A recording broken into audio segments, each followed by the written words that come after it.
On the left side is Kepler 186f, and on the right is our Earth. Now, this planet is 580 light years away from us. So, let's say you would want to know whether you could perhaps inhabit it in the future.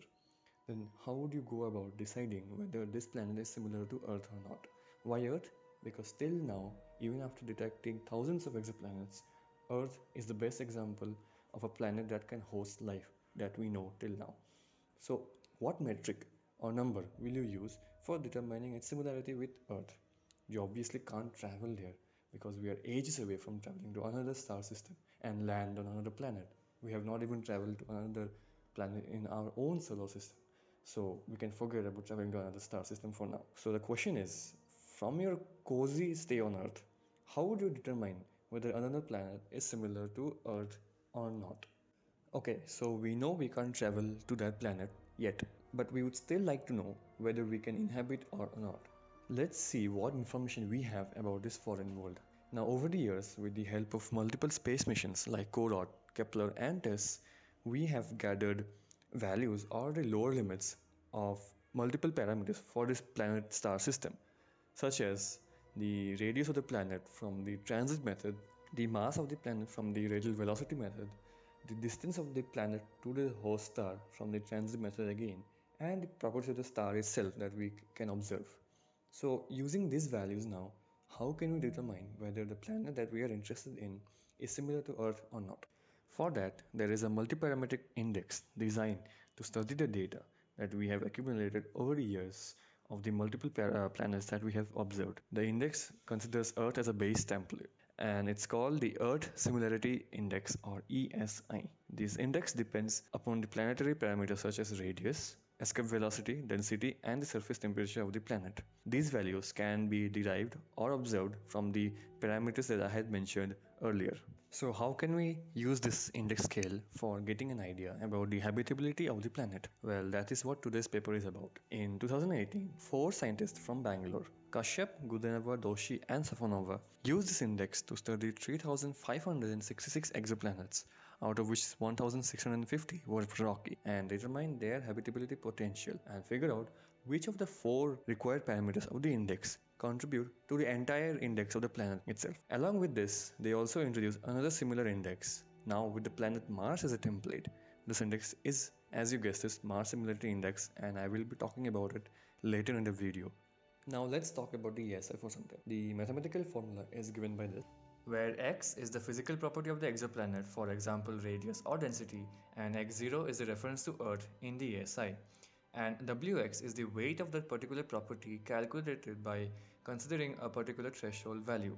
Derivation is slightly complicated, which is why I will leave the link of the paper in the description for the interested readers to check it out. The ESI has been used by the Planetary Habitability Laboratory (PHL) in the University of Puerto Rico, Arecibo, to estimate the potential habitability of all the discovered exoplanets till now. The ESI scale ranges from 0 to 1, where 0 means that the planet is totally dissimilar to Earth, while 1 means the planet is exactly like Earth. Planets with an ESI score greater than 0.8 are considered to be Earth-like, while those with scores greater than 0.73 are somewhat optimistically considered to be potentially habitable planets.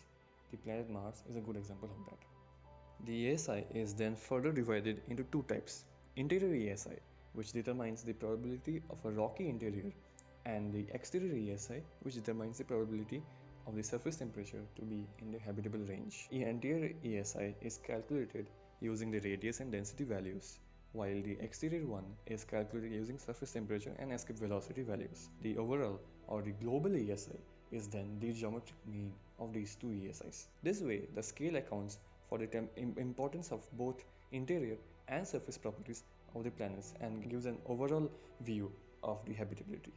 For the data analysis part, the authors primarily considered the PHLEC catalog of 3,635 exoplanets and supplemented the missing value data from other catalogs such as these. They also considered the solar system as a template for values which were not found in any catalog. For example, the surface temperature values for a few were calculated by considering the rocky planets in our solar system as a template. They had also removed quite a few exoplanets whose values did not make any physical sense. As I had said earlier, that ESI is divided into interior ESI and the surface ESI. The internal ESI was calculated using the geometric mean of the radial ESI and the density ESI, whereas the surface ESI was calculated using the temperature ESI and the escape velocity ESI. The overall global ESI for the planet was then the geometric mean of the internal ESI and the surface ESI. So these calculations were done for every single 3,566 planets and was presented as a table. The results of the analysis were then presented as multiple graphs, which we will discuss now.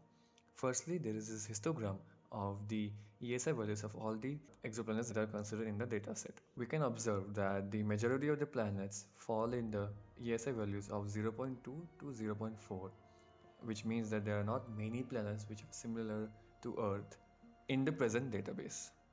One of the interesting graphs is this one, where the y-axis is the surface ESI and the x-axis is the interior ESI.